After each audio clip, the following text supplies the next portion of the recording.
cake, music, and a sweet, soft, broken boy. I'm Imogen Elvis, and today I'm reviewing 1,000 Perfect Notes by C.G. Drews.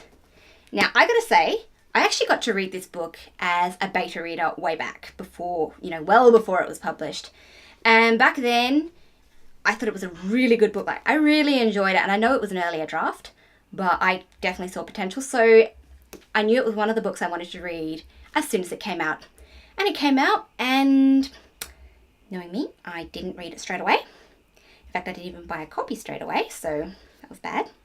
But then last November, I was at a NaNoWriMo write-in, and we stopped to visit a bookshop. And wouldn't you know, on the shelf, found this. And it was the first time I'd seen it in store, so I was really excited because none of our small local bookstores had it, and I couldn't afford to buy it on Amazon or somewhere because shipping to Australia is horrendous, as I'm sure any Australian bookworm knows. So we snaffled a copy immediately, and let me tell you, that was the best decision because this book is amazing. And if you haven't read it, I'm just going to say at the top of this, if you haven't read it already, please go, do yourself a favor, buy the book and read it because it's that good. So first thing I'm going to mention about it is the characters are great. So you get Beck, the main character, who is the tortured pianist.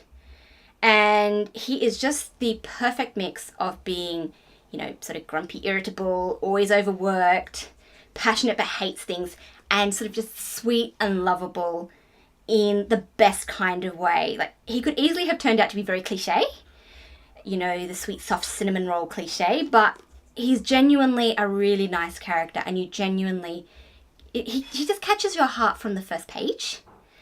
And I just got through the first page and I'm like, I love Beck. And yeah, you need Beck. Then there's August, and she has 1,000,000 dogs and a ray of sunshine personality, and that pretty much tells you what you need to know about her. She's feisty, she's gonna fight for anything and anyone, or actually gonna fight them if you have annoyed her. And she is just the best foil to August. So his life is just gloom and, the endless pursuit of perfection. And she's just out there like, hey, I'm going to show you the other side of life, and I'm going to show you how much fun it can be being an actual human being instead of the perfect pianist playing machine. And then, of course, there's Joey, the little sister, and precocious, German, very German, likes to insult people, is the only preschooler I've ever known to get actually suspended from preschool, and she is just fun. And she is, again, just perfect accompaniment to Beck. And I usually don't like younger child characters in books because they're usually like a burden, or they don't sound like child characters. They're just not as compelling to, a young adult style story, usually. Joey is not that way. Joey is just, she belongs, and she'll keep you laughing.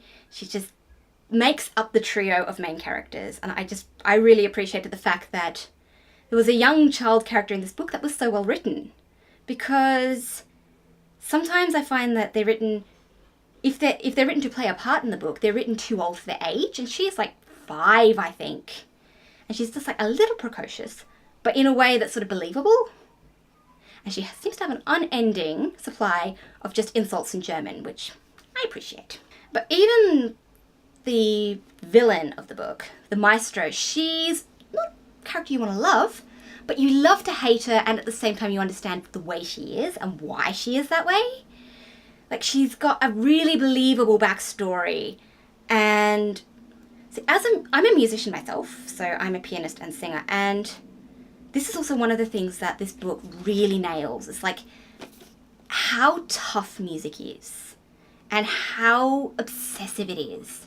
Like, it says on the front, when passion turns to obsession, and I've certainly never been quite obsessed, but I can see how music goes that way because you are constantly practicing, you're constantly looking for perfection. One wrong note can mess up an entire performance.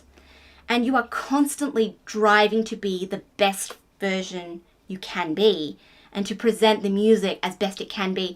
And that's sort of captured perfectly in here. You've got Maestro's obsession and how she needs everything to be perfect and how she wants to live out her dreams vicariously through Beck, and how Beck loves music but he hates music because it's so obsessive and he's so driven to be perfect in a style of music he doesn't even like. And I just think that is so beautifully captured. And I actually know C.G. Drews is a musician herself, and you can really tell that in the book. Like it really shows. It's wonderful. And I also got to say, the ending reminds me just a little bit in the best way of one of my favorite movies, Baby Driver. I'm not going to say how because that is spoilery and you've got to read the book and find out for yourself, but it just gave me hints of that and that made me really happy. So this is an absolutely awesome book. It is a beautiful and heartbreaking read. It's got a fantastic sense of humour. It's got cake, which, I mean, if that isn't a selling point for a book, what isn't? And it has some of the most beautiful writing in it as well that I certainly have read recently.